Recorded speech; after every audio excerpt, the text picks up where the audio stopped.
Hi, this is Frank Fantini. We have with us now Mike Pollock, who's the Managing Director of Spectrum Gaming. And Mike's going to give us a little bit different perspective from many of our other folks who have companies they represent, because Mike, by virtue of being an international consulting and research firm, has a dispassionate third-party and expert view in the gaming industry. And Mike, why don't we start by just having you describe to us Spectrum Gaming. Sure, Frank. Spectrum Gaming Group is an international consultancy.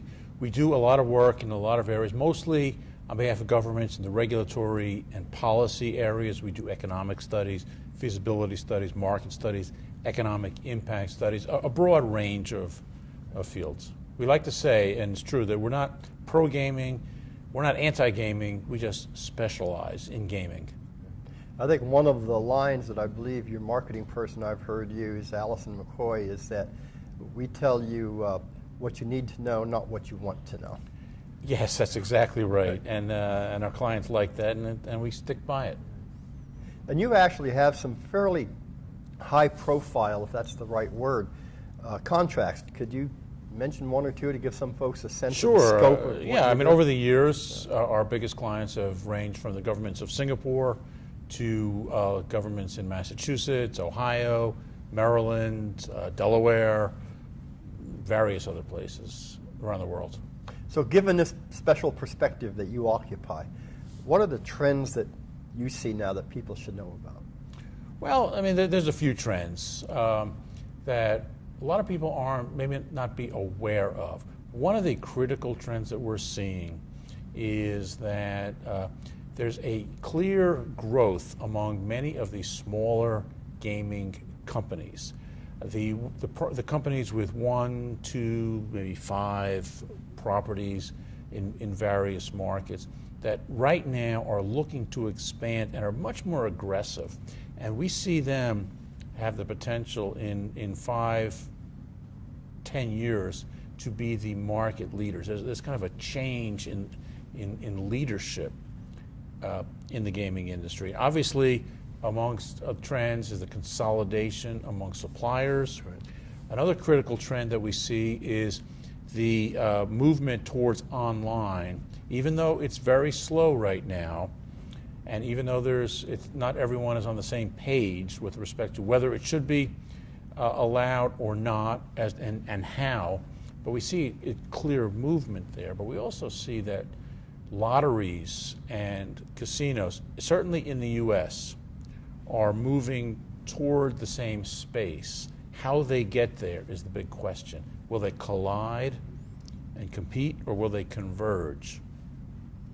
So if you're going to take your crystal ball out and look at the industry 3 or 5 years from now, would you see collision or convergence? Well, we hope it'll be convergence, because we think there's opportunities there. Gaming in all its facets is a product of the political environment in which it operates, be it on a local, state, or federal level. And politics moves in its own orbit with its own forces. So politics may change that, but we think there's opportunities for them to converge in the sense that as lotteries move online, they don't have to see themselves or act as competitors to casinos moving online. We think, frankly, there's opportunities for both of them to use the online experience as a way to market the literal brick and mortar gaming experience, which is not going away. People still want and will continue to want that social experience. So online is essentially, it could be an opportunity to ensure that that happens while still serving as its own revenue stream. So you think that how it'll play out is that internet gaming will actually be a friend to the brick and mortar world? I think it's how it should play out and how it could play out. And we think that certainly to date, the states that have been the pioneers in online, New Jersey, Delaware, and Nevada, are all doing that to some extent. Whether that's going to continue to be the business model or the operative policy model remains to be seen. But in some variation, that's how it should play out. Now, you had said earlier, just a couple of minutes ago, that you see smaller companies bubbling up from the bottom, some of whom might be leaders in the near future. Are those online companies? Are those supplier companies? Are those casino operators? I'm referring right now to the brick and mortar physical gaming operators in that sphere. Now, obviously, the big cap operators are still going to be there.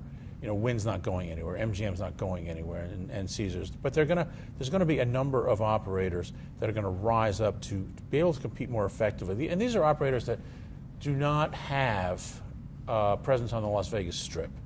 And that's, in some ways for them, a detriment, a hurdle they have to overcome. And in some ways, it's an advantage because they can be more nimble in terms of how they deploy their capital. But we do see a number of them rising up and looking and being very aggressive and planning their future and looking for ways to grow. Some of the mergers that we've seen in recent months in the supplier side have created what you might almost call gaming conglomerates. You've got companies now that will have lottery operations, they're going to have slot machine operations, they're going to have VLT networks. They're online in various ways, whether it's social gaming, whether it's as providers of services, or whether it's as operators themselves. We also have globalization. We have companies that 10 years ago, people outside the gaming industry had never heard of Genting, and today Genting is everywhere.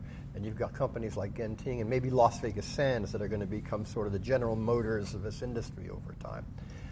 How do you see that playing out with the big international companies? Well, you've asked, there's a couple of questions Right. within there. And on the supplier side, what we're seeing essentially is more horizontal integration. And that's not unexpected, nor is it undesirable. Because over the years, what we've seen is really there was too much R&D being spent in too many areas, but it wasn't effective. So I think I think it's not unexpected and is not going to change too much the landscape of the gaming industry. Now, you talk about international. A lot of U.S. companies do want to expand their footprint overseas because growth within the U.S. is limited. At the same time, you do have companies such as Genting that want to expand their global footprint, including in the U.S. And Genting is a particularly exciting and interesting company to watch. They're very smart. They know precisely how to deploy their capital. They've got a lot of capital to deploy, and they know how to integrate all of their properties and all of their plans into one unified experience where they want to be in the real destination markets globally that can fit together. You're right in that in the U.S. they have not exactly been a household name, but they certainly will be with the Resorts World brand and their other brands that they bring to the table. I think theoretically, if they won them all, they could have 4 casinos in New York State, I believe, counting Resorts World slot casino that exists now, maybe 3. Well, yeah, Empire Resorts, and then they got 2 Right. other applications, I think, under their names. Anything else that you think people should be aware of when they're looking at trends in the industry today? I think another issue that people need to look at closely is the saturation issue. It's a big issue, has a lot of political, has a lot of market implications, and I think it's an issue that is somewhat new to gaming, but is not unique among growing industries. At some point, any industry reaches a point within any given market where it can't, there's too much supply to meet the level of demand. How do you deal with that? Most casinos in the U.S., certainly in the Northeast, to some extent are targeting that 25% of the population that visits casinos regularly, and everything is structured toward that. That means that about 75% of the population is really not being addressed in any meaningful way by the gaming industry. So while there is saturation as they focus on that 25%, there's still some significant opportunities out there to expand. Another related issue that we get questions on a lot is essentially what's happening in Atlantic City. And what does that mean? What are the lessons from that? And Atlantic City is somewhat of a unique experience. You've got to be very careful in the lessons you take out of it. It's certainly an indicator of the impacts of saturation, because they're facing competition that is nibbling at their market and taking big bites out of their market in almost all directions except east, because they're on the Atlantic Ocean. But the answer to Atlantic City, the real lesson from Atlantic City, is that Atlantic City was on a path to reinvent itself, to become a regional gaming destination as opposed to Las Vegas, which is a national and a global gaming destination. And it was on the path to that. And consequently, when the recession struck, it was not able to fulfill that change.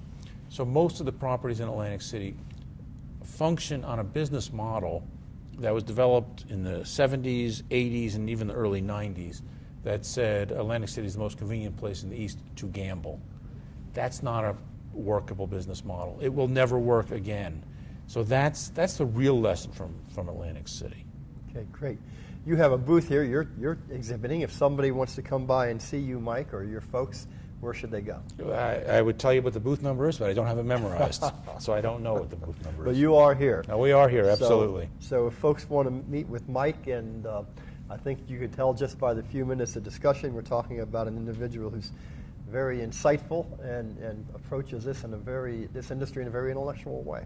Thank you, Frank. Mike, thank you.